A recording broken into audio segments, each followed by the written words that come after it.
আজ আমরা আলোচনা শুরু করছি ইনশাআল্লাহ তাআলা ৯৭ নম্বর সূরা দিয়ে। এই সূরার নাম সূরাতুল কদর। এটা হলো শক্তির রাত, ভাগ্য নির্ধারণের রাত বা মহামূল্যবান রাত। কদরের অনেকগুলো সম্ভাব্য অনুবাদ রয়েছে। আজ রাত এই সূরা নিয়ে আলোচনা করার উপযুক্ত সময়, যেহেতু আমরা রমজানের শেষ ১০ দিনে প্রবেশ করেছি। আমাদের ঐতিহ্যে এই রাত নিয়ে অসংখ্য অভিমত পাওয়া যায়। কেউ কেউ গণনা করে দেখেছেন ৪০-এর মতো অভিমত রয়েছে। আমার কাছে ব্যাপারটা মজার মনে হয়েছে, কারণ রাত হতে পারে সর্বোচ্চ ৩০টি, আর কোনটি সেই রাত তা নিয়ে মত রয়েছে ৪০টি। এ ব্যাপারে অন্যরা অভিমত গণনা করেছেন। ইমাম রাজি ৯টি অভিমত গণনা করেছেন। কেউ কেউ এমনকি এই অভিমত ব্যক্ত করেছেন যে এটি ৩০তম রাত বা ২৯তম রাত অথবা ২৩তম, ২১তম, ২৭তম রাত ইত্যাদি ইত্যাদি। কোনটি সেই রাত আজ আমি তা নিয়ে কথা বলতে যাচ্ছি না, কারণ এত সব অভিমত এবং প্রবণতা নিয়ে অধ্যয়ন করার পর সম্ভাব্য এই রাত নিয়ে আমার কাছে মনে হয়েছে যে এই রাত হলো শেষ ১০ রাতের যে কোনো একটি। এটি সবচেয়ে গ্রহণযোগ্য অভিমত। আর এই রাতের ব্যাপারে আমার দৃষ্টিভঙ্গি হওয়া উচিত এরকম, প্রতি বছর এই রাতের তারিখ পরিবর্তিত হয়। যে কোনো একটি রাতকে নির্ধারণ করে নেবেন না, এটি একটি চলমান লক্ষ্য। সুতরাং প্রতি বছর এটি খুঁজে পেতে চেষ্টা করুন। এর সপক্ষে প্রমাণ হলো হাদিসে এই রাতের কিছু চিহ্ন বর্ণনা করা হয়েছে। এ থেকে কয়েকটি আমি আপনাদের সামনে আলোচনা করব। ওই রাতে কী খোঁজ করতে হবে তা কোনো কোনো হাদিসে বলা হয়েছে, যেমন সাহাবারা স্বপ্নে দেখেছেন। এমনকি আজকের দিনেও কোনো কোনো বিশ্বাসী স্বপ্ন দেখে বুঝতে পারেন কোনটি সেই রাত। এটা ইলহামের মতো একটা ব্যাপার।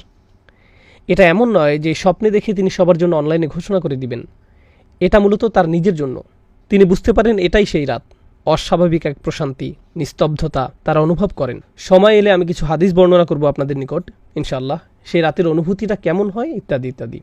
কিন্তু এর থেকে আসলে ১০০% নিশ্চিত হতে পারবেন না। অ্যান্টার্কটিকার মানুষ তো আর কদরের রাতের নিদর্শন হিসেবে ঠান্ডা বাতাস অনুভব করবে না এবং বলবে না, ও এটাই লাইলাতুল কদর। এমনটা করতে যাচ্ছে না। মানুষ বিভিন্ন ধরনের জলবায়ুতে বাস করে। যেমন যেমন স্কটল্যান্ডে যারা বাস করে, সেখানকার জলবায়ু প্রধানত মেঘাচ্ছন্ন। এজন্য সকালবেলা সূর্যের তীব্র আলো সেখানে খুব একটা দেখা যায় না। তাই এভাবে বলা কঠিন যে অমুক অমুক নিদর্শনগুলো একেবারে পরিষ্কারভাবে লাইলাতুল কদরের প্রতি নির্দেশ করছে। কিছু কিছু নিদর্শন এই রাতের প্রতি সম্বন্ধযুক্ত করা হয়েছে, তবে এটা হার্ড কোনো সায়েন্স নয়। তবুও আমি আবারও আমার নিজেকে এবং আপনাদেরকে স্মরণ করিয়ে দিতে চাই, এই রাতের খোঁজ করা খুবই গুরুত্বপূর্ণ এক অনুসন্ধান। এটা এত বড় একটি ব্যাপার যে আল্লাহ সম্পূর্ণ একটি সূরা, একটি বা দুইটি আয়াত নয়, আল কোরআনের সম্পূর্ণ একটি সূরা উৎসর্গ করেছেন শুধু এই উদ্দেশ্যে। আর এটাই কেবল নয়, সূরা দুখানের শুরুতে তিনি আবারও এই রাতের কথা বলেছেন। ৪৪ নম্বর সূরার প্রথম প্যাসেজ শুধু এই রাতের জন্য তিনি উৎসর্গ করেছেন। এই রাত কিসের প্রতি আভাস দেয়? কেন এই রাত গুরুত্বপূর্ণ? তাই এটা কোনো ছোট ব্যাপার নয়। অন্য অনেক দিন এবং রাতের মর্যাদাও ইসলামে স্বীকৃত, যেমন হজের দিনগুলোর পবিত্র মর্যাদা রয়েছে। গোটা রমজান মাসেরও একটা ধর্মীয় মর্যাদা রয়েছে। কিন্তু বছরের যে কোনো সময় বা তারিখের জন্য এভাবে গোটা একটি সূরা উৎসর্গ করা হয়নি। এইরকম আর হয়নি। এই ব্যাপারে কেবল আরেকটি সূরার কথা আমার মনে পড়ে, যা একটা নির্দিষ্ট সময়ের জন্য উৎসর্গ করা হয়েছে, সূরাতুল জুমআ। সেক্ষেত্রে সম্পূর্ণ সূরা এই উদ্দেশ্যে উৎসর্গ করা হয়নি, শুধু শেষের কয়েকটি আয়াত ৯, ১০ এবং ১১। সূরার বাকি অংশ অন্য বিষয় নিয়ে, যা শুক্রবারের নামাজের দিকে নিয়ে যায়। কদরের বিষয়টি অনন্য। এই ব্যাপারটা আমাদের মাথায় রাখা প্রয়োজন। আমরা যেহেতু এই রাতগুলো শুরু করতে যাচ্ছি, আমি দোয়া করি আল্লাহ আজ্জা ওয়া জাল্লা যেন আমাদেরকে সুযোগ, শক্তি, উৎসাহ, আন্তরিকতা, খাঁটি অশ্রু দান করেন, যার মাধ্যমে এই সময়ে আমরা আল্লাহর ক্ষমা লাভ করতে পারি। ওকে, তো আল্লাহ আজ্জা ওয়া জাল্লা শুরু করছেন এই বলে, ইন্না আনজালনাহু ফি লাইলাতুল কদর, নিশ্চয়ই আমি এটা নাজিল করেছি লাইলাতুল কদরে। লক্ষ্য করুন, পূর্বের সূরাতে সূরার আলোকে জিবরাইল আলাইহিস সালাম প্রথম ওহী নিয়ে এসেছিলেন, কিন্তু আল্লাহ এই সমীকরণ থেকে জিবরাইল আলাইহিস সালামকে দূর করে দিলেন, যেন এমনটি বলা হচ্ছে, হ্যাঁ জিবরিল এসেছে, কিন্তু কথাগুলো আমার নিজের, আমি এই ওহী পাঠিয়েছি। তিনি নিজে ক্রেডিট নিচ্ছেন এবং এই কদরের রাতের ব্যাপারটা আরও সরাসরিভাবে বললেন। এভাবে বলেননি যে আমি আমার দূত জিবরিলকে তোমার নিকট পাঠিয়েছি, বরং বলেছেন নিশ্চয়ই আমি এটি নাজিল করেছি। এর মাঝে হু এর প্রতি লক্ষ্য করুন। ইন্না আনজালনাহু, কুরআন নাজিল করেছি বলার পরিবর্তে বলা হয় আমি এটি নাজিল করেছি। আরবি ব্যাকরণের ভাষায় এর নাম দমিরে সান। অন্য কথায় যখন বলেন এটি, তার মানে কিছু একটা যা মানুষ আগে থেকেই জানে। যেমন আপনাদের সাথে বাক্যালাপ করার সময় জিজ্ঞেস করলাম, আপনারা কি এটা দেখেছেন? হয় আপনাদের কোনো ধারণাই নেই আমি কি নিয়ে কথা বলছি, চোখ ঘুরিয়ে জিজ্ঞেস করলেন আমাদের কি দেখার কথা, অথবা দুজনেই ক্রিকেট ম্যাচ দেখেছিলেন কিংবা উভয়ে ফুটবল খেলা দেখেছিলেন। তাই আমি যখন জিজ্ঞেস করলাম, ইয়েস দেখেছি, দারুণ হয়েছে, কেউ এখানে খেলা বা ম্যাচের কথা উল্লেখ করেনি। উভয়ে বলছে এটা, কারণ বিষয়টা আমাদের মাথায় আছে। যখন আল্লাহ বলছেন ইন্না আনজালনা হু, আমি এটা নাজিল করেছি, এর দ্বারা ইঙ্গিত করছে যে কোরআন অবতীর্ণ হওয়াকালে ব্যাপারটা সবার মাথায় ছিল। কুরআন তখন বিস্ময়কর এক ব্যাপার হয়ে দাঁড়িয়েছিল। যখন কেউ বলেছিল, তুমি কি এটা শুনেছ? এমন কথা শুনলে মক্কার মানুষরা কুরআন ছাড়া আর অন্য কিছুর কথা ভাবতে পারে না। কবিতা, ছন্দ বা কোনো গল্পের কথা তাদের মাথায় আসতো না, এমনকি শত্রুদের মাথায়ও না। কুরআন গোটা শহরে ছড়িয়ে পড়েছিল। তাই আল্লাহ যখন বলছেন এটি, তখন বিশ্বাসী অবিশ্বাসী সবাই বুঝতে পেরেছিল এখানে এটি বলতে কোরআনকে বোঝানো হয়েছে। বিষয়টা কোরআনের আভিজাত্য এবং শক্তিমত্তার তারিফ করছে, যে কোরআনের নামও উল্লেখ করার প্রয়োজন পড়ছে না। মানুষ এমনিতেই বুঝতে পারছে কি নিয়ে কথা বলা হচ্ছে। তাহলে ধারণাটি এর মাঝে এসে গেছে, ইন্না আনজালনাহু, আমি এটা নাজিল করেছি। ইন্না আনজালনাহু এর ব্যাখ্যায় ইবনে আব্বাস রাদিয়াল্লাহু তাআলা আনহু থেকে আরেকটি আকর্ষণীয় মত পাওয়া যায়। মতটি হলো খুবই চমৎকার। আল্লাহ আয্যা ওয়া জাল্লা সম্পূর্ণ কোরআন অবতীর্ণ করেন। আল্লাহ আয্যা ওয়া জাল্লা সপ্তম আকাশ থেকে প্রথম আকাশে এক রাতে, এই কদরের রাতে, তারপর প্রথম আকাশ থেকে দীর্ঘ 23 বছরে অল্প অল্প করে রাসূলুল্লাহ সাল্লাল্লাহু আলাইহি সাল্লামের উপর অবতীর্ণ করা হয়। সুতরাং ওহী এসেছে দুই পর্যায়ে। ইনজাল অর্থাৎ সম্পূর্ণ ওহী অবতীর্ণ হয় সপ্তম আকাশ থেকে প্রথম আকাশে এক রাতে, এরপর 23 বছরে অল্প অল্প করে পৃথিবীতে নাজিল হয়। আর এই অভিমতটি ইবনে আব্বাস রাদিয়াল্লাহু তাআলা আনহুর উপর আরোপ করা হয়। স্কলাররা বিশ্বাস করেন তিনি এটা রাসূলুল্লাহ সাল্লাল্লাহু আলাইহি সাল্লামের কাছ থেকে শিখেছেন। এর কারণ হলো, একজন সাহাবী হিসেবে ইবনে আব্বাস রাদিয়াল্লাহু তাআলা আনহুর পক্ষে সপ্তম বা প্রথম আকাশে কি হচ্ছে তা জানা সম্ভব নয়। এগুলো অদৃশ্য জগতের ব্যাপার। এই অদৃশ্য জগতের ব্যাপারে তার পক্ষে আত্মবিশ্বাসের সঙ্গে মন্তব্য করা একমাত্র তখনই সম্ভব যখন তিনি এগুলো রাসূলুল্লাহ সাল্লাল্লাহু আলাইহি সাল্লাম থেকে জেনে থাকবেন। অন্যথায় তিনি অদৃশ্য জগৎ সম্পর্কে এরকম মন্তব্য করার দুঃসাহস দেখাতেন না। অদৃশ্য জগৎ নিয়ে আত্মবিশ্বাসের সঙ্গে একমাত্র কথা বলতে পারেন রাসূলুল্লাহ সাল্লাল্লাহু আলাইহি সাল্লাম, যাকে অদৃশ্য জগৎ সম্পর্কে জানানো হয়েছিল। যদি কোনো সাহাবী অদৃশ্য জগৎ নিয়ে কথা বলেন, বিশেষ করে ইবনে আব্বাস রাদিয়াল্লাহু তাআলা আনহুর মতো জ্ঞানী সাহাবীর ক্ষেত্রে, তাহলে আমাদের বিশ্বাস যে তিনি সেটা রাসূলুল্লাহ সাল্লাল্লাহু আলাইহি সাল্লামের কাছ থেকে শিখেছেন। তিনি হয়তো সরাসরি রাসূল সাল্লাল্লাহু আলাইহি সাল্লামকে উদ্ধৃত করছেন না, বরং তার নিজের মতো করে বলেছেন। এজন্য এ ধরনের বর্ণনাকে বলা হয় মারফু, অর্থাৎ এই জ্ঞান রাসূল সাল্লাল্লাহু আলাইহি সাল্লামের কাছ থেকে অর্জন করা হয়েছে। এই সূরার প্রথম আয়াতটি কিভাবে ব্যাখ্যা করা হবে, এই নিয়ে আরেকটি অভিমত পাওয়া যায়। এটাকে এমনভাবে ব্যাখ্যা করা যায়, আমি কদরের রাতে এটি পাঠানো শুরু করেছি, অর্থাৎ মহানবী সাল্লাল্লাহু আলাইহি সাল্লামের প্রতি কোরআন অবতীর্ণ হওয়া শুরু করে এই রাতে। কেউ কেউ যুক্তি দেখান এখানে হু আগের সূরা ইকরা বিইসমি রাব্বিকাল্লাযী, এটা হলো আল্লাযী খলাক, সেই ওহী আমি কদরের রাতে নাজিল করেছি। তাহলে এটি ওইটার প্রতি ইঙ্গিত করছে। এই সূরা অধ্যয়নকালে গুরুত্বহীন আরেকটি অভিমত পাওয়া গেছে। এটা আসলে তেমন কোনো বিষয় না, তারপরেও আমি একাডেমিক উদ্দেশ্যে তা উল্লেখ করছি। কেউ কেউ এই অভিমত ব্যক্ত করেছেন যে এই লাইলাতুল কদর রমজান মাসের প্রতি নির্দেশ করছে না, এটা শাবান মাসের মধ্যরাতের প্রতি নির্দেশ করছে। কারণ কয়েকটি বর্ণনা আয়েশা রাদিয়াল্লাহু তাআলা আনহার প্রতি আরোপ করা হয়, যেখানে তিনি শাবান মাসের ফজিলতের কথা উল্লেখ করেছেন। একে লাইলাতুল মুবারাকাও বলা হয়। তাই তারা এই অভিমত ব্যক্ত করেছেন যে সম্ভবত এটি রমজান মাসের কথা বলছে না, এটা শাবান মাসের মধ্যরাত সম্পর্কে বলছে। কিন্তু এই অভিমতটি সরাসরি বাতিল করে দেয়া হয়েছে। এর বহু কারণ আছে, আমি শুধু একটি কারণ বলছি। আল্লাহ সুস্পষ্টভাবে কুরআন সম্পর্কে বলেছেন, শাহরু রমাদান আল্লাযী উনজিলা ফীহিল কুরআন, রমজান মাস, এই মাসেই কুরআন অবতীর্ণ করা হয়েছে। রমজান মাসের প্রতিটি রাত কুরআন অবতীর্ণের মাসের অন্তর্গত। তাই আল্লাহ যেহেতু বলছেন আমি এটি লাইলাতুল কদরে অবতীর্ণ করেছি, সুতরাং লাইলাতুল কদর কেবল রমজান মাসেই হওয়া সম্ভব। এই দুইটি একে অপরের সাথে ওতপ্রোতভাবে জড়িয়ে আছে, একে অন্যভাবে দেখার অবকাশ নেই। এখন আমি কদর শব্দের অর্থ নিয়ে কিছু কথা শেয়ার করতে চাই। তিনভাবে কদর শব্দের ব্যাখ্যা করা যায় বা চিন্তা করা যায়। তিনভাবে কদর শব্দের ব্যাখ্যা করা যায়। এই বিশ্লেষণ আমাদেরকে সূরার কাঠামো এবং এর অর্থ বুঝতে সাহায্য করবে ইনশাআল্লাহু তাআলা। আরবিতে কদর শব্দের একটি অর্থ হলো নিরূপণ করা, কিয়াস করা, কোনো কিছুর সীমা নির্ধারণ করে দেয়া। তাকদীর বলতে কোনো কিছুর চৌহদ্দি ঠিক করে দেয়া বোঝায়। কুরআনের অন্যত্র এসেছে কদ্দারনাহু মানাজিলা, আমরা চাঁদের জন্য বিভিন্ন পর্যায় নিরূপণ করে দিয়েছি। সুতরাং একভাবে এটাকে ব্যাখ্যা করা হয়েছে এভাবে যে সূরা দুখানের সাথে মিলে যায়। একটু পরে সেটা নিয়ে আলোচনা করব। এই রাতে আল্লাহ বছরের বাকি সময়ের বড় বড় সিদ্ধান্তগুলো পাঠিয়ে থাকেন এবং সমস্ত ভালো সিদ্ধান্তগুলো, সব ভালো ভালো সিদ্ধান্তগুলো, বড় বড় সিদ্ধান্তগুলো পাঠিয়ে থাকেন। কে কি অর্জন করবে, কে কোন ধরনের সুখ সমৃদ্ধি লাভ করবে, কোন কোন বাচ্চা জন্মগ্রহণ করবে, কোন কোন বিবাহ সংঘটিত হবে, কোন কোন ভালো বা খারাপ ঘটনা ঘটবে, কে কে ইসলাম গ্রহণ করবে, কে শান্তিতে মারা যাবে, যাই হোক না কেন, এই সমস্ত সিদ্ধান্তগুলো আল্লাহ এর সবই জানেন। কিন্তু ফেরেশতারা এই রাত থেকে এগুলোর বাস্তবায়ন শুরু করে। সরকারের যেমন বাজেট থাকে এবং সেই বাজেটের বাস্তবায়ন থাকে, এটা সেই রাত, এটা সেই রাত, এটা সেই রাত যে রাতে আল্লাহর সিদ্ধান্তগুলো পাঠানো হয় এবং ফেরেশতাদের মাধ্যমে এগুলোর বাস্তবায়ন করা শুরু হয়। এটা হলো লাইলাতুল কদরের একটি অর্থ। এর আলোকে আমি সূরাতুদ দুখান থেকে কয়েকটি আয়াত পড়ছি। হামিম ওয়াল কিতাবিল মুবিন, হামিম সুস্পষ্ট কিতাবের কসম, ইন্না আনসালনাহু ফি লাইলাতিন মুবারাকাহ, আমি একে অবতীর্ণ করেছি এক বরকতময় রাতে। এমন রাত যে রাতে কল্যাণের শুধু বৃদ্ধিই ঘটে, আপনার প্রত্যাশার চেয়েও বেশি কল্যাণের প্রকাশ ঘটতে থাকে। এই শব্দটি মাথায় রাখুন। মুবারাকা মানে এমন কিছু যাকে বহুগুণে বৃদ্ধি পাওয়ার ক্ষমতা দেয়া হয়েছে। মুবারাকের অর্থ এটাই, এমন কিছু যা বর্তমান থাকে এবং বহুগুণে বৃদ্ধি পায়।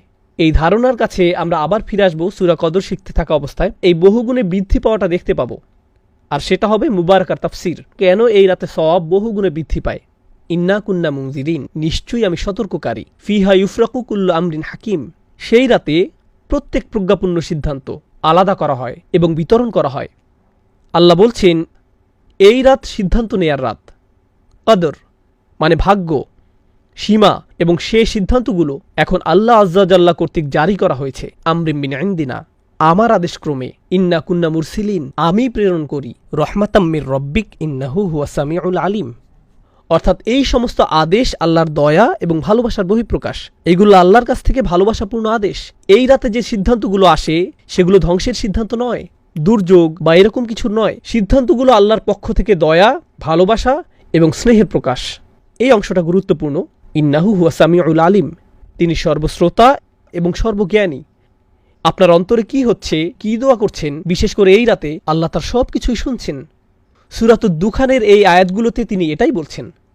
আমাদের মনে এই সম্পর্কে কোনো দ্বিধা থাকা যাবে না। রব্বিস সামাওয়াতি ওয়াল আরদ ওয়া মা বাইনাহুমা ইন কুনতুম মুকিনিন, যিনি আসমানসমূহ, জমিন এবং এ দুয়ের মধ্যবর্তী সবকিছুর রব, যদি তোমরা দৃঢ় বিশ্বাস পোষণকারী হও। কদরের দ্বিতীয় অর্থ হল মানাজিল বা শারাফ, আভিজাত্য, সম্মান। এই রাত্রি ব্যাপক সম্মানের। কেন? ব্যাপারটাকে এভাবে ভাবতে পারেন, সবচেয়ে সম্মানিত ফেরেশতা জিবরাইল আলাইহিস সালামের আগমন ঘটে এই রাতে। তিনি আল্লাহর সবচেয়ে সম্মানিত বই কুরআন নিয়ে আগমন করেছিলেন, আর তিনি সবচেয়ে সম্মানিত রাসূলকে এটি প্রদান করেন সবচেয়ে সম্মানিত রাতে। অতএব এই সবগুলো সম্মান এবং গৌরব এসে একত্রিত হয় লাইলাতুল কদরে।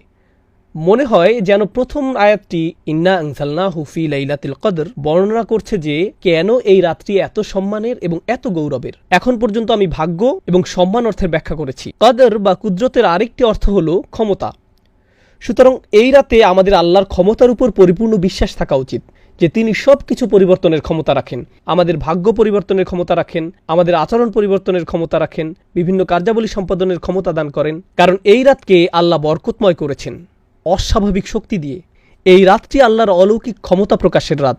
মানবজাতিকে শুরু থেকে বিস্ময়কর সকল মিরাকল প্রদান করার পর আল কোরআন প্রদান করা হয় এই রাতে, আল্লাহর সবচেয়ে শক্তিশালী কালাম। তাই আমাদের আরও বিশ্বাস থাকা উচিত আল্লাহ যে অলৌকিকভাবে আমাদের দোয়ার জবাব প্রদান করেন অন্য যে কোনো রাতের চেয়ে। আরও একটি বিরল অভিমত আমি পেয়েছি, খুবই ইন্টারেস্টিং, আর তা হলো কদর দ্বারা ভিড় করা বোঝায় বা কোনো কিছু যখন সংকুচিত হয়ে পড়ে। এই অর্থটা আমরা সূরাতুল ফজরেও দেখেছি, ওয়া আম্মা ইযা মাবতালাহু ফাকাদার আলাইহি রিজকাহ, এবং যখন তাকে পরীক্ষা করা হয় অতঃপর রিজিক সংকুচিত করে দেন। এখানে কদ এর পরিবর্তে কদর ব্যবহার করা হয়েছে। তাই কেউ কেউ বলছেন এই রাতে এত বেশি ফেরেশতার আগমন ঘটে যে এ ব্যাপারে একটা হাদিসও আছে, কিভাবে ফেরেশতারা পৃথিবীর মোট বালুকণার চেয়েও বেশি পরিমাণে এই রাতে অবতরণ করেন। এখান থেকে ইঙ্গিত পাওয়া যায় অন্য কোনো কারণে এই ফেরেশতারা পৃথিবীতে নামেন না। পৃথিবীতে অনেক ফেরেশতা এমনিতে আছেন, কিন্তু এই রাতে তিনি অনেক বেশি ফেরেশতা পাঠিয়ে থাকেন যাদের আসলে আকাশে থাকার কথা। এই পৃথিবীতে তারা আগমন করেন শুধু এই রাতের জন্য। তিনি সারা পৃথিবী জুড়ে এত বেশি পরিমাণে ফেরেশতা পাঠান যে ফেরেশতাদের ভিড় জমে যায়, শয়তানি শক্তির জন্য কোনো জায়গা আর অবশিষ্ট থাকে না। আমি যে চারটি অর্থ আপনাদের নিকট উপস্থাপন করলাম, এর মধ্যে অবশ্যই সবচেয়ে বেশিবার উল্লেখিত অর্থটি সূরাতুদ দুখানের আলোকে। তা হলো এই রাতটি ভাগ্য নির্ধারণের রাত। এই রাতে বছরের অবশিষ্ট সময়ে কি কি হবে তার সিদ্ধান্তগুলো নেওয়া হয়। এখন মানবজাতির জন্য আল্লাহর সবচেয়ে মহান সিদ্ধান্ত, যা ছিল সর্বশেষ কিতাব নাজিল, সেটাও এই রাতের অংশ। এখন ফায়ামবাগি আন তুআদ্দা লাইলাতুল কদরে ঈদা নুজুলিল কুরআন। এখন এ ব্যাপারে সাধারণ বিষয়, যাক্কিরহুম বি আইয়ামিল্লাহ, মানুষকে আল্লাহর দিনসমূহ স্মরণ করিয়ে দিন। আল্লাহর দিনগুলোর মাঝে এক্ষেত্রে রাত, সবচেয়ে মূল্যবান রাত হলো কোরআনের রাত, অর্থাৎ লাইলাতুল কদর। তিনি বলেন এটা মূলত মুফাসসির ইবনুল আশুর বলেন এই রাতকে কোরআনের ঈদ হিসেবে মনে করা উচিত, যেন এটা কোরআনের বর্ষপূর্তি যা আমরা এই রাতে উদযাপন করছি। এখন ওমা আদরাকা মা লাইলাতুল কদর, শবে কদর সম্বন্ধে আপনি কি জানেন? ক্ষমতা প্রদর্শনের রাত, ভাগ্যের রাত, সিদ্ধান্ত গ্রহণের রাত। এই রাতটি সম্পর্কে আপনি কি জানেন? কোন বিষয়টি এই রাতের মূল্য বুঝতে সাহায্য করবে? এই প্রশ্ন করার মাধ্যমে আল্লাহ বলছেন, আমি এখন আপনাকে বলতে যাচ্ছি লাইলাতুল কদরের প্রধান কোন বিষয়টি আপনার জেনে রাখা উচিত, যে মূল ব্যাপারটি আপনার আত্মস্থ করা দরকার, যেন তোমরা এই রাতের মূল্য দিতে পারো, যেন এমন কারো মতো না হয়ে পড়ো যে এই রাতের সুযোগ কাজে লাগায় না। আলোচনা চালিয়ে যাওয়ার পূর্বে একটা কথা বলতে চাই, কোনটি সেই রাত আমরা সেটা জানি না। এর পিছনে কিছু বিজ্ঞতা আপনাদের সাথে শেয়ার করতে চাই, যা বিশেষ করে ইমাম রাজি এবং অন্যান্যরা বলেছেন। আল্লাহ কেন আমাদেরকে রাত্রি নির্দিষ্ট করে জানালেন না? এমন একটি বর্ণনাও আছে যে রাসূল সাল্লাল্লাহু আলাইহি সাল্লাম রাত্রির কথা মনে করলেন, কিন্তু এরপর তাকে ভুলিয়ে দেওয়া হয়। ইমাম রাজি ব্যাপারটাকে রাসূল সাল্লাল্লাহু আলাইহি সাল্লামের জীবনের আরেকটি ঘটনার সাথে তুলনা করেন। এক ব্যক্তি ঘুমাচ্ছিল, রাসূল সাল্লাল্লাহু আলাইহি সাল্লাম আলী রাদিয়াল্লাহু তাআলা আনহুকে বললেন লোকটিকে নামাজ পড়ার জন্য জাগিয়ে দিতে। তো আলী রাদিয়াল্লাহু তাআলা আনহু লোকটির কাছে গিয়ে তাকে নামাজের জন্য জাগিয়ে দিলেন। আলী তখন জিজ্ঞেস করলেন, সাধারণত আপনি নিজেই এই ধরনের কাজ করতে পছন্দ করেন, আপনি আমাকে কেন করতে বললেন? আমি সব সময় দেখেছি ভালো কাজ করার কোনো সুযোগ দেখলে অন্য কাউকে বলার পূর্বে আপনি নিজেই তা করেন। আমি কৌতূহলী, আপনি এই কাজ কেন আমাকে দিয়ে করালেন? তখন তিনি বললেন, যদি আমি তাকে জাগাতাম আর সে অলসতা প্রদর্শন করত, সে আমার কথা না শুনে আমাকে ঘুমের ঘরে সরিয়ে দিত, তখন সেটা কুফরি হয়ে যেত। সে যদি তোমার প্রতি বিরক্তি প্রকাশ করত, তাহলে প্রমাণ হতো সে শুধু অলস। সে যদি আমার কথা না শুনত, তাহলে সেটা অনেক বড় একটা ব্যাপার হতো। ও আলামু আন্না ফীকুম রাসূলুল্লাহ, এই ব্যাপারটা মাথায় রেখে চিন্তা করুন, আমরা যদি জানতাম আজ লাইলাতুল কদর কিন্তু আমরা মিস করলাম, তখন এটা হবে বিশাল এক অপরাধ। গোটা একটা সূরা নাজিল হবার পর যে এই রাতের মর্যাদা কত বেশি, কিন্তু ইমানদার ব্যক্তি যদি এমন করে, ধুর আজ ভালো লাগছে না, তখন সেটা হতো ভয়ঙ্কর এক অপরাধ। কারণ এই রাতের মর্যাদা যেমন বিশাল, তেমনি একে ভুলে যাওয়া বিশাল অপরাধ। এটা আসলে আল্লাহর দয়া যে তিনি সেই দরজা উন্মুক্ত করেননি, তিনি বলেননি এটা হলো সেই রাত, আর কোনো সমস্যা নেই। আল্লাহ আমাদেরকে তাদের অন্তর্ভুক্ত করুন যারা বিনয়ের সাথে এই রাতের অনুসন্ধান করে এবং খুঁজে পায়। যাই হোক, এখন লাইলাতুল কদরের প্রথম উপকারিতা, লাইলাতুল কদরি খৈরুম মিন আলফি শাহর। শবে কদর হল 1000 মাস অপেক্ষা শ্রেষ্ঠ। কেউ কেউ এই 1000 মাসকে আক্ষরিক অর্থেই নিয়েছেন এবং গণনা করে বের করেছেন 1000 মাস সমান সমান 83 বছর 4 মাস। সুতরাং আজকে যদি শবে কদর হয় আর আপনি ফজরের নামাজ আদায় করেন, তাহলে আপনি 83 বছরের জন্য ছুটি নিতে পারেন। না না, এমনটা নয়। এই আয়াতের অর্থ এটা নয়, এই আয়াতের অর্থ এটা নয়। আরেকটি ব্যাপার যেটা লক্ষণীয়, আল্লাহ তাআলা বিভিন্ন পরিমাপে সময়ের উল্লেখ করেন, যেমন হাজার বছর, আলফা সানাতিন, কখনো যোগ করেন মিম্মা তাউদ্দুন, তোমাদের গণনার হিসেবে। অন্য কথায় এই আয়াতে এই অর্থটাও এখানে সুপ্ত আছে যে তোমাদের গণনার হিসেবে 1000 মাস থেকেও এই রাত উত্তম। 80 বছরের কিছু বেশি মূলত একজন স্বাভাবিক মানুষের আয়ুষ্কাল। সুতরাং আল্লাহ বলছেন যে তোমাদের গণনার হিসেবে এই রাতটি গোটা একটি জীবনকালের চেয়ে উত্তম। এই রাতটি কাজে লাগাও, তাহলে তুমি গোটা একটি জীবনকাল কাজে লাগালে। সুবহানাল্লাহ। আমরা এখানে বাৎসরিক এই বছর থেকে পরের বছর পর্যন্ত সিদ্ধান্তগুলো নিয়ে ভাবছি, আর আল্লাহ আযজা ওয়া জাল্লা যেন বলছেন, হ্যাঁ, এই রাতটি এতটাই অভিজাত এবং শক্তিশালী যে এই রাতটি তোমাদের বাকি জিন্দেগির গতিপথ ঠিক করে দিতে পারে। লাইলাতুল কদরি খৈরুম মিন আলফি শাহর। এটা শুধু এমন না, আপনার 1 রাকাত নামাজ 1000 মাস 1 রাকাত নামাজ পড়ার সমান। একবার জিকির করা এভাবে 1000 মাস জিকির করার সমান। যদিও এই ব্যাপারটা খুবই চমৎকার, এই আয়াত আরও যে ব্যাপক অর্থ প্রকাশ করে তা হলো এই একটি রাত একটি সম্পূর্ণ জীবনকাল থেকেও শ্রেষ্ঠ। তাই আন্তরিকভাবে আমাদেরকে এই রাত ইবাদতে কাটাতে হবে, যেন আমরা নিজেদের মধ্যে ইতিবাচক পরিবর্তন নিয়ে আসতে পারি এবং আশা করব যে আমাদের বাকি জীবন আল্লাহর রহমতে আশীর্বাদ পুষ্ট হয়ে উঠবে। এটা কদরের প্রথম মূল্য। প্রসঙ্গত, আরবিতে কদরের একটি অর্থ হলো মূল্য। এটা দামি রাত। তাই লাইলাতুল কদরি খৈরুম মিন আলফি শাহর বলার মাধ্যমে প্রথম প্রশ্নের জবাব দেওয়া হলো, এই রাতের মূল্য কি? এটা যদি দামি রাত হয় তাহলে এর দাম কত? 1000 মাসের চেয়েও বেশি। প্রসঙ্গত, খৈরুম মিন তিনি বলেননি কত গুণ বেশি। এটা কি 1000 মাসের চেয়ে 1000 গুণ বেশি উত্তম? তিনি এখানে সংখ্যা নির্ধারণ করে দেননি, বলেছেন এটা 1000 মাসের চেয়েও উত্তম, অর্থাৎ 1000 মাস শুধু আপনার গণনায়, এর সীমা আরও বেশি। যদি বলা হতো লাইলাতুল কদরি মিসলু আলফি শাহর, কদরের রাত 1000 মাসের মতো, কিন্তু বলা হয়েছে 1000 মাসের চেয়ে উত্তম, তাহলে কদরের একটি মানে হলো মূল্য, আর এর মূল্য বলে দেওয়ার মাধ্যমে এর জবাব দেওয়া হলো এটা 1000 মাসের চেয়ে উত্তম। কদরের আরেকটি অর্থ হলো ডিক্রি বা আল্লাহর আদেশ, যা সব কিছুর জন্য আসে। তাই পরবর্তী আয়াতে কদরের অন্য এই অর্থটি নিয়ে কথা বলা হয়েছে, তানাজ্জালুল মালাইকাতু ওয়ার রূহ ফিহা বিইযনি রাব্বিহিম মিন কুল্লি আমরিন। সে রাতে ফেরেশতা ও রূহ তাদের রবের অনুমতি ক্রমে, বাইবেলে যাকে হোলি স্পিরিট বলা হয়েছে, কুরআন তাকে অভিহিত করে রূহ নামে, মানে জিব্রাইল আলাইহিস সালাম। তাহলে ফেরেশতারা অবতরণ করেন, সাথে স্পেশাল গেস্ট জিব্রাইল আলাইহিস সালাম, ওহী নাজিলের আসল স্টার। সকল ফেরেশতাদের মধ্যে যিনি শুরুতে কোরআন নিয়ে এসেছিলেন, সেই মহান ফেরেশতা নিজেই আবার কুরআন বার্ষিকী উদযাপন উপলক্ষে পৃথিবীতে অবতরণ করেন। একবার চিন্তা করে দেখুন, আমরা কি নিয়ে কথা বলছি? মুতাঈন সাম্মা আমিন, সবার মান্যবর, সেখানকার বিশ্বাসভাজন। শুধু তিনি নন, তার অরিজিনাল টিম, যারা কুরআন নাজিলের সময় দলে দলে নেমে আসতেন, তারা সবাই কদরের রাতে পৃথিবীতে অবতরণ করেন। ইনি সেই জিবরিল আলাইহিস সালাম, যিনি মূসা আলাইহিস সালাম, ঈসা আলাইহিস সালামের নিকট কিতাব নিয়ে এসেছিলেন, ওয়া আইয়াদনাহু বিরূহিল কুদুস, এবং যিনি রাসূলুল্লাহ সাল্লাল্লাহু আলাইহি ওয়াসাল্লামের নিকট ওহী নিয়ে আসতেন। আজকে তিনি আমাদের মাঝে, তার সকল অনুসারীরাও এবং অন্য সব ফেরেশতারা, তারা বিভিন্ন ডিপার্টমেন্টে কাজ করে। প্রথম আকাশে যেমন ফেরেশতারা আছেন, দ্বিতীয় আকাশে আছেন, তৃতীয় আকাশে আছেন, এভাবে সব আকাশে আছেন। ফেরেশতাদেরকে বিভিন্ন কাজের জন্য নিয়োগ করা হয়।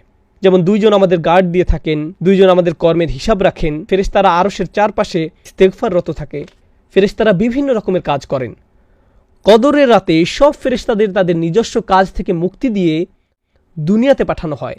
এমনকি জিব্রাইল আলাইহিস সালাম অবতরণ করেন ইনদা সিদরাতিল মুনতাহা, সিদরাতিল মুনতাহার নিকট থেকে, যেখানে তার মাকাম, যেখানে তিনি আমিন, তিনি সেখান থেকে এই রাতের জন্য অবতরণ করেন। তো তিনি বলছেন সবাই অবতরণ করেন বিইযনি রাব্বিহিম, তাদের প্রভুর অনুমতিক্রমে। এই ব্যাপারটা বোঝা গুরুত্বপূর্ণ। ফেরেশতাদের নিজস্ব দায়িত্ব রয়েছে, আল্লাহ তাদেরকে তাদের কাজ থেকে মুক্তি দিয়ে এই রাতের জন্য প্রেরণ করেন। এই জন্য বিইযনি রাব্বিহিম এখানে গুরুত্বপূর্ণ। তিনি বলেন মিন কুল্লি আমর, আল্লাহর আদেশে তারা আসেন সকল বিষয় নিয়ে, সকল সিদ্ধান্ত নিয়ে। তার মানে এটা যদি স্বাস্থ্য সংক্রান্ত ব্যাপার হয়, ব্যক্তিগত কোনো ব্যাপার হয়, পারিবারিক ইস্যু, যুদ্ধ সংক্রান্ত ব্যাপার, আধ্যাত্মিক ব্যাপার, শারীরিক ব্যাপার, অর্থনৈতিক ব্যাপার, যে ব্যাপারই হোক না কেন, আল্লাহর আদেশে তারা সব ধরনের ব্যাপার সমাধান করতে আসেন এবং মানুষকে সব ইস্যুতে সাহায্য করেন। আল্লাহর কদরের ঘোষণা দিয়ে, আল্লাহর রাজকীয় আদেশের ঘোষণা দিয়ে এই রাতে তাদের জন্য যারা এর সন্ধান করে। তাহলে ফেরেশতারা আমাদের চারপাশে ভেসে বেড়ান, আমাদের সকল স্থান প্লাবিত করে ফেলেন। তারা আমাদেরকে তাই দিতে প্রস্তুত যা আল্লাহ আমাদের জন্য লিখে রেখেছেন। এটাই হলো তানাজ্জালুল মালাইকাতু ওয়ার রূহ ফিহা বিইযনি রাব্বিহিম মিন কুল্লি আমরিন। প্রসঙ্গত এই আয়াতের বর্তমান কাল নির্দেশ করে এমনটা যে শুধু প্রথমবার হয়েছিল তা নয়, অর্থাৎ যেবার কুরআন নাজিল হয়েছিল এমনটি ঘটতেই থাকে। কারণ এই প্রশ্নটি বিভিন্ন তাফসীরে উত্থাপন করা হয়েছিল, লাইলাতুল কদর কি শুধু একবারের জন্য, নাকি এটি প্রতি বছর ঘটবে? প্রতি বছর কি এভাবে ফেরেশতারা অবতরণ করবে? আল্লাহ এখানে বলেননি ফেরেশতারা অবতরণ করেছিল, বরং তিনি বলেছেন তারা অবতরণ করে, মানে এটি একটি চলমান প্রক্রিয়া। আল্লাহ এই উপহারটি মানবজাতিকে প্রতি বছর প্রদান করেন। ومعنى بإذن ربهم أن هذا التنزيل كرامة أكرم الله بها المسلمين بأن أنزل لهم في تلك الليلة جماعات من الملائكة وفيهم أشرفهم। দলে দলে ফেরেশতারা অবতরণ করেন, এটি মুসলমানদের প্রতি আল্লাহর একটি উপহার। কথা বলছিলাম বিইযনি রাব্বিহিম মিন কুল্লি আমর নিয়ে। কিছু কিছু তাফসীরকারক আরও বলেছেন তারা আল্লাহর আদেশের হেফাজত করে। আল্লাহ তার নির্দেশ জারি করেছেন, এখন ফেরেশতারা নিশ্চিত করবেন যে এই নির্দেশগুলো বাস্তবায়িত হয়েছে। এখন দ্রুত শেষ আয়াত নিয়ে কথা বলবো। আমরা এই আয়াতে প্রবেশ করার পর দেখব আল্লাহ আযজা ওয়া জাল্লা কদরের আরেকটি অর্থ এখানে প্রদান করেছেন, সীমা নির্ধারণ করা। কদ জাআলাল্লাহু লিকুল্লি শাইইন কদর, আল্লাহ সব কিছুর জন্য একটি পরিমাণ স্থির করে রেখেছেন। যদি খেয়াল করেন তাহলে দেখবেন প্রথম উত্তর ছিল লাইলাতুল কদরের মূল্য নিয়ে, দ্বিতীয় উত্তর ছিল লাইলাতুল কদরের আদেশ জারি নিয়ে, তৃতীয় উত্তর হলো লাইলাতুল কদরের সীমা নিয়ে। সীমা মানে এই রাত কতক্ষণ পর্যন্ত থাকে, এটাও কদরের আরেকটি অর্থ। আমাকে এমনকি আপনাদের নিকট এই সূরার গঠন বিন্যাস উপস্থাপন করতে হবে না। এই প্রশ্ন করার পর প্রতিটি আয়াত কদর সম্পর্কে, ইন্না আনজালনাহু ফি লাইলাতুল কদর ওয়া মা আদরাকা মা লাইলাতুল কদর, প্রতিটি আয়াত অনন্য কিছু তথ্য দিচ্ছে। আবার বলছি, একটি আয়াতের মূল্য নিয়ে যা 1000 মাসের চেয়ে উত্তম, একটি আয়াত ভাগ্য নির্ধারণ নিয়ে, এটাও কদরের অর্থ, আরেকটি আয়াত সীমা নিয়ে। আর সীমা নিয়ে এই আয়াতটি আমার নিকট খুবই মনোমুগ্ধকর, সালামুন হিয়া হাত্তা মাতলা আইল ফাজর। আমি শুরু করব এই অনন্য বৈশিষ্ট্য নিয়ে। মাতলা অর্থ ফজরের উদয়, একেবারে ভোরের সময় নয়। ফজরের উদয় মানে সূর্য ইতোমধ্যে উদয় হয়ে যাচ্ছে। অন্য কথায় আল্লাহ এত দয়ালু, এতই মহান এবং এই রাতে এতই উদার যে জানেন তো আমাদের সাহারির সময় শেষ হয়ে যায় অন্ধকার থাকতেই, যখন দ্বিতীয় ফজরের আগমন ঘটে। লাইলাতুল কদরের ক্ষেত্রে এই নিয়ম নয়। লাইলাতুল কদর আলো দেখা পর্যন্ত চলতে থাকে। তিনি এর সময় বাড়িয়ে দিয়েছেন, তিনি এর মূল্য বাড়িয়ে দিয়েছেন মাতলাইল ফজর। তাহলে এর সীমা অন্য কোনো রাতের মতো নয়। আল্লাহ ভোরবেলার সময়টাকেও রাতের অংশ হিসেবে গণনা করছেন। এটা লাইলাতুল কদরের অনুপম একটি উপহার যে আল্লাহ আজ্জা জাল্লা এর সময়সীমাকে আমাদের জন্য বৃদ্ধি করেছেন। এখানে বলছেন সালামুন হিয়া। আপনারা যারা আরবির সাথে কিছুটা পরিচিত তারা জানেন যে সাধারণ নিয়মে হওয়ার কথা হিয়া সালামুন, মুবতাদা এবং খবর হিয়া সালামুন, কিন্তু তিনি এই ক্রম উল্টো করে বললেন সালামুন হিয়া। এর ফলে যা হয়, والسلام مصدر أو اسم مصدر معناه السلامة. এর ফলে তিনি এক ধরনের ইখতিসাস তৈরি করলেন। এই রাতের মতো কোনো শান্তি নেই, কোনো রাত এমন নেই যার এই রাতের মতো শান্তি আছে। এটাই সালামুন হিয়া। কোনো রাতের শান্তি এই রাতের মতো নয়, কোনো রাতের শান্তি এই রাতের মতো নয়। একটা কথা মনে পড়েছে, আমি আবার সালামুন হিয়ার আলোচনায় ফিরে আসব। আমাদের সালাফদের কাছে মজার কিছু ব্যাখ্যা পাওয়া গেছে। অন্যরা হাস্যকর ভেবে এগুলো পুরোপুরি বাতিল করে দিয়েছেন, কিন্তু আমি ভাবলাম অভিমতগুলো বেশ মজার, তাই আপনাদের সাথে শেয়ার করছি। কেউ কেউ মনে করেন লাইলাতুল কদর রমজানের ২৭ তারিখে। তারা গণনা করলেন ইন্না প্রথম শব্দ, আংজালনাহু দ্বিতীয় শব্দ, ফি তৃতীয় শব্দ, যখন আসলো হিয়া মানে এটা, এই হিয়া ২৭ নম্বর শব্দ। তাই তারা বললেন ওহো কদরের রাত তো পেয়ে গেলাম। এভাবে ২৭তম রাতের উৎপত্তি। কিছু কিছু মানুষ এই একভাবে ২৭তম রাতের ধারণা বের করেছেন। অন্য আরেকটি নিয়মও আছে মজার। কেউ কেউ এটাকে ইবনে আব্বাস রাদিয়াল্লাহু তাআলা আনহুর প্রতি আরোপ করেন, কিন্তু আমি অতটা নিশ্চিত নই। লাইলাতুল কদর এই শব্দদ্বয় ৯টি অক্ষর দিয়ে গঠিত। এই শব্দগুলোতে ৯টি অক্ষর রয়েছে, আর এটা ৩ বার এসেছে। ইন্না আনজালনাহু ফি লাইলাতুল কদর ওয়ামা আদরাকা মা লাইলাতুল কদর লাইলাতুল কদরি খায়রুম মিন আলফি শাহর। ৯কে ৩ দিয়ে গুণ করলে ২৭ পাওয়া যায়। এই তো পেয়ে গেলাম ২৭তম রাত, ঝামেলা শেষ। এগুলো সবই হাস্যকর, এর সাথে কোনো কিছুর কোনো সম্পর্ক নেই, কিন্তু ভাবলাম এগুলো উল্লেখ করি। হিয়ার আলোচনায় পৌঁছার পর মনে হলো ও কদরের রাত তো পেয়ে গেছি। চলুন সালাম শব্দটি বোঝার চেষ্টা করি, কারণ সমগ্র সূরায় এই শব্দটি বেশ গুরুগম্ভীর। এক দৃষ্টিতে বললে ২টি শব্দ এই সূরায় বেশ প্রভাব বিস্তার করেছে। কদর, খাইর। প্রতি আয়াতেই একটি মূল শব্দ আছে। প্রথম মূল শব্দ কদর, দ্বিতীয় মূল শব্দ খাইর, খায়রুম মিন আলফি শাহর, তৃতীয় মূল শব্দ হলো আমর, মিন কুল্লি আমর, এবং সর্বশেষ মূল শব্দ হলো সালাম। এই সবগুলো দিন শেষে কোনো না কোনোভাবে কদরের সাথে সম্পর্কযুক্ত। প্রথমে কদর নিজে, উত্তম, এরপর আল্লাহর আদেশসমূহ, নির্ধারিত ভাগ্য, এবং সবশেষে শান্তি। সালাম আমাদের জানাচ্ছে এই রাতে যত কিছু ঘটে তার কোনোটাই ধ্বংসের জন্য নয়, শাস্তির জন্য নয়, কোনো কিছুই মৃত্যুর জন্য নয়। সকল আয়োজন মানুষকে শান্তি, নিরাপত্তা, আরাম ইত্যাদি দেওয়ার জন্য। কুরআনে সালাম শব্দটির ব্যবহার জানা গুরুত্বপূর্ণ। এটি আল্লাহর একটি নাম, আল মুহাইমিন, কুদ্দুসুস সালামুল মুমিনুল মুহাইমিন। তো সালাম হলো আল্লাহ আজ্জা ওয়া জাল্লার একটি নাম। একইভাবে জান্নাতকে বলা হয় দারুস সালাম। জান্নাতের একটি নাম হলো শান্তির নিবাস। তাহলে এটা আল্লাহর একটি নাম, এটা জান্নাতের একটি নাম, দারুস সালাম। ফুসিলাস সালাম বিল খাইর। আবার কোনো কিছু যখন ভয়ানক অনিরাপদ, যেমন আগুন, এর থেকে সকল বিপদ দূর করা দরকার। যেমন ইব্রাহিম আলাইহিসসালামের ক্ষেত্রে কুনি বারদান ওয়া সালামান, তুমি ইব্রাহিমের উপর শীতল ও শান্তিদায়ক হয়ে যাও, শান্তিপূর্ণ হয়ে যাও। এই আয়াতে ভাষার ব্যবহারে উল্লেখযোগ্য সূক্ষ্মতা রয়েছে। শুধু যে সালামুন প্রথম এসেছে এবং হিয়া পরে এসেছে তাই নয়, অন্য আরেকটি ব্যাপারও এখানে দারুণ সুন্দর, আর তা হল আরবিতে সালাম শব্দটি মাসদার। এটি একটি ইনফিনিটিভ, পিস, এর ইংরেজি প্রতিশব্দ পিস। এখন রাত কিন্তু শান্তি নয়, রাত হলো শান্তিপূর্ণ। রাত নিজে শান্তি নয়, বরং রাত হতে পারে শান্তিপূর্ণ। আল্লাহ বলেননি রাত শান্তিপূর্ণ, তিনি বলেছেন রাত নিজেই শান্তি। যেন এখানে বলা হচ্ছে রাতটি শুধু যে শান্তিপূর্ণ তাই নয়, বরং আসলে তুমি যদি এই রাতের সুযোগ নিতে পারো তাহলে তুমি শান্তি অর্জন করে ফেলেছ। তোমার অবশিষ্ট জীবনের জন্য তুমি চূড়ান্ত শান্তির সন্ধান পেয়েছ। তুমি যদি এই রাত না পেয়ে থাকো তাহলে শান্তি কাকে বলে তুমি সেটা জানোই না। এখানে এমনি একটি বিবৃতি, মুবালাগা বিবৃতি দেয়া হয়েছে, সালামুন হিয়া হাত্তা মাতলাইল ফজর। একইভাবে সালামকে এখানে আদেশ হিসেবেও বিবেচনা করা যায়।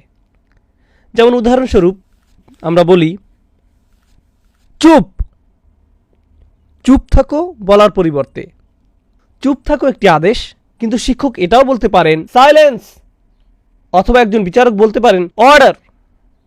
তিনি বলেন না শৃঙ্খলা বজায় রাখো, তিনি শুধু বলেন অর্ডার। সুতরাং কখনো কখনো আদেশ দিতে নাউন ব্যবহার করা হয়। এই অর্থ মাথায় রেখে সালামুন হিয়া পড়লে সালামুন হিয়া হাত্তা মাতলাইল ফাজর এর অর্থ হয় তোমরা ভালো চাইলে শান্তি বজায় রাখো, এই রাতে কোনো মারামারি নয়, তর্ক বিতর্ক নয়। আমি আমার ফেরেশতাদের পাঠিয়েছি, ডিক্রি জারি করেছি, এই রাতের মতো মূল্যবান কোনো রাত নেই। তোমরা ভালো চাইলে এই রাতে আল্লাহর নিকট সম্পূর্ণরূপে আত্মসমর্পণ করো। সালাম দিল্লুল হার্ব, এটা যুদ্ধের বিপরীত। তোমরা ভালো চাইলে অন্য কারোর সাথে পীড়াদায়ক আচরণ করো না, কাউকে কষ্ট দিয়ে কথা বলো না, আল্লাহর সাথে ভালো আচরণ করো, মানুষের সাথেও ভালো আচরণ করো এবং আল্লাহর নিকট আত্মসমর্পণ করো। সূরার শেষে এটি একটি সাজেশন বা আদেশের মতো। ফজর উদয় হওয়ার আগ পর্যন্ত সকল দ্বন্দ্ব সংঘাত ভুলে যাও, সকল টেনশন ভুলে যাও। সালামুন হিয়া হাত্তা মাতলাইল ফাজর। অন্যরা আরও সাজেস্ট করেছেন কিভাবে জানবেন যে এটি লাইলাতুল কদর। আপনি এমন এক বিশেষ ধরনের শান্তি এই রাতে অনুভব করবেন যা অন্য রাতে করেন না। যখন নামাজে দাঁড়াবেন এমন এক প্রশান্তি অনুভব করবেন যে নামাজ ছাড়তে চাইবেন না। এমন শান্তি অন্য কোনো সময় অনুভব করেননি। সম্পূর্ণ অস্বাভাবিক এক আধ্যাত্মিক অভিজ্ঞতা যা আল্লাহ লাইলাতুল কদরের এই রাতে বিশ্বাসীদেরকে দান করেন। এখন কিছু বিষয় বর্ণনা করব যেগুলো আমরা লাইলাতুল কদরে অনুসন্ধান করি, যা শুরুতে পড়ার কথা ছিল, আমি এখন সেগুলো পড়ছি। এই রাতে আমরা কি কি জিনিস চাইব এবং এই রাতে মূল্য সম্পর্কে হাদিসে কি বলা হয়েছে। অবশ্যই আল আজাল আল আরজাক খিলালিল আম ফিহা ইফরাকু কুল্লু আমরিন হাকিম। আমাদের সীমা, আল্লাহর কাছে ফেরার পূর্বে আমাদের জীবনকাল, আমাদের সকল রিজিক, এই সব কিছু সম্পর্কে এই রাতে ডিক্রি জারি করা হয়। ফেরেশতারা অবতরণ করেন। কি নিয়ে অবতরণ করেন? বিল খাইরি ওয়াল বারাকাতি ওয়ার রহমাতি ওয়াল মাগফিরাহ। তারা অবতরণ করেন সকল কল্যাণ নিয়ে, বারাকাহ নিয়ে, আল্লাহর দয়া এবং তার ক্ষমা নিয়ে। প্রসঙ্গত আমি আগে যেমন বলেছিলাম, সম্ভবত এই রাতে যেসব ফেরেশতা অবতরণ করেন তাদেরকে পাঠানো হয় শুধু এই রাতের জন্য। অন্য কোনো সময় তাদের আগমন ঘটে না। বিশেষ করে এটা জিবরিল আলাইহিস সালামের জন্য আরও বেশি সত্য। তারপর এটা সেই রাত কিনা তা বোঝার কিছু উপায় তুলে ধরছি। আবারও বলছি, এখানে ভৌগোলিক সীমাবদ্ধতার কথাটা মাথায় রাখতে হবে। ইন্নী কুনতু উরিতু লাইলাতুল কদরি সুম্মা নুসিতুহা। এই হাদিসে রাসূল সাল্লাল্লাহু আলাইহি সাল্লাম বলেন, আমাকে লাইলাতুল কদর দেখানো হয়েছিল, পরে আবার আমাকে ভুলিয়ে দেওয়া হয়। ওয়াহিয়া ফিল আশরিল আওয়াখির, এর অবস্থান শেষ 10 রাতে। ওয়াহিয়া তালকাতু বালজাতুলা হাররা ওয়ালা বারিদা, বেশি গরম বা বেশি ঠান্ডা না। কানা ফিহা কামরান ইয়াফদাহু কাওয়াকিবুহা, যেন আলোকিত চাঁদ নক্ষত্রগুলোকে আড়াল করে আছে। এই রাতে শয়তান বের হতে পারে না। হাত্তা ইয়াখরুজু ফাজরুহা, অর্থাৎ ফজর পর্যন্ত কোনো শয়তান বের হতে পারে না। আত-তামানিনা, যেমন বলি সালামুন হিয়া হাত্তা মাতলাইল ফাজর, ফজর উদয় হওয়া পর্যন্ত শান্তি, ফজর পর্যন্ত শান্তি। এর অর্থ হলো মানুষ এই রাতে অস্বাভাবিক শান্তি অনুভব করে। তারাবিতে যোগ দিলে দেখবেন এই রাতে কেউ বিরক্ত হয় না, কেউ হাত পা নেড়ে কোনো বিরক্তি প্রকাশ করে না, বাচ্চারাও দুষ্টামি করছে না। নিশ্চয়ই এর কোনো কারণ আছে। এরপর তিনি বলেন, ليلة القدر ليلة تلقى لا حارة لا باردة تصبح الشمس يومها حمراء ضعيفة. কেউ কেউ বলেন নরম বাতাস প্রবাহিত হয়। This is رواه ابن خزيمة وصححه الألباني. পরের দিন সূর্য কেমন জানি লাল বর্ণ ধারণ করে। সূর্য উদয় হওয়ার সময় একটু লাল আকৃতি ধারণ করে। উদয় হওয়ার সময় এতে তীব্রতা দেখা যাবে না।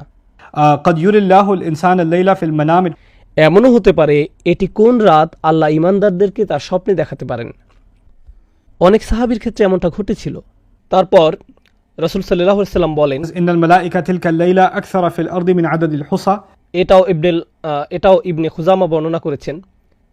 এই রাতে পৃথিবীতে ফেরেশতাদের সংখ্যা মানে পৃথিবীর ক্ষুদ্র বালুকণার চেয়েও বেশি হয়। তো এগুলো শুধু কয়েকটি নিদর্শন। পরিশেষে আমি রাসূল সাল্লাল্লাহু আলাইহি সাল্লামের আরেকটি হাদিস শেয়ার করতে চাই লাইলাতুল কদর নিয়ে। মান কামা লাইলাতুল কদরি ঈমানান ওয়া ইহতিসাবান গুফিরা লাহু মা তাকাদ্দামা মিন যামবিহি। যে কেউ কদরের রাতে দাঁড়াতে পারে, অর্থাৎ নামাজ পড়ে, তাহলে সবচেয়ে ভালো যে কাজ করতে পারেন লাইলাতুল কদরে রাত শুরু হলে তা হলো সালাত আদায় করা।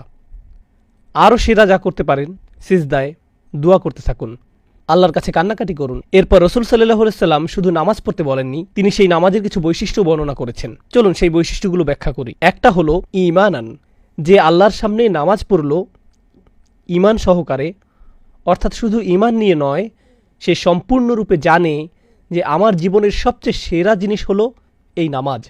সে ব্যক্তির এত বেশি আত্মবিশ্বাস আছে, আল্লাহর উপর নির্ভরতা আছে এই নামাজে, যার কোনো তুলনা হয় না। 1 নম্বর। এরপর ওয়া ইহতিসাবান।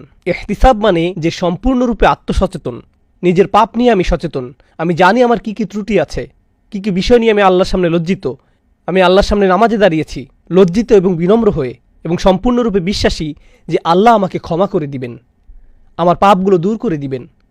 অতএব আমি আল্লাহর সামনে এসেছি অবনমিত হয়ে, অশ্রুসিক্ত নয়নে, নিজের সকল হিসেব নিয়ে, নিজের সকল দোষ স্বীকার করে, পাপ স্বীকারের নামাজ ইহতিসাবান।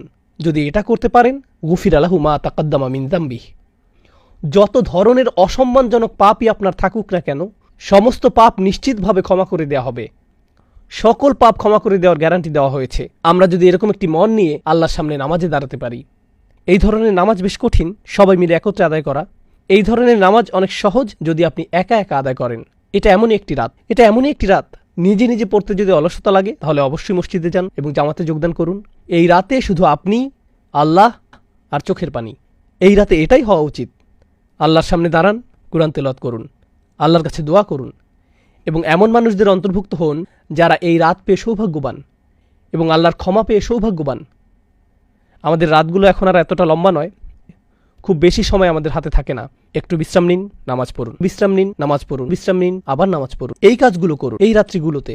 আল্লাহ আযজা ওয়া জাল্লা আমাদের সবাইকে লাইলাতুল কদর পেতে সাহায্য করুন। বারাকাল্লাহু লি ওয়া লাকুম ফিল কুরআনিল হাকিম ওয়া নাফা'নি ওয়া ইয়্যাকুম বিল আয়াতি ওয়া যিকরিল হাকিম। আসসালামু আলাইকুম।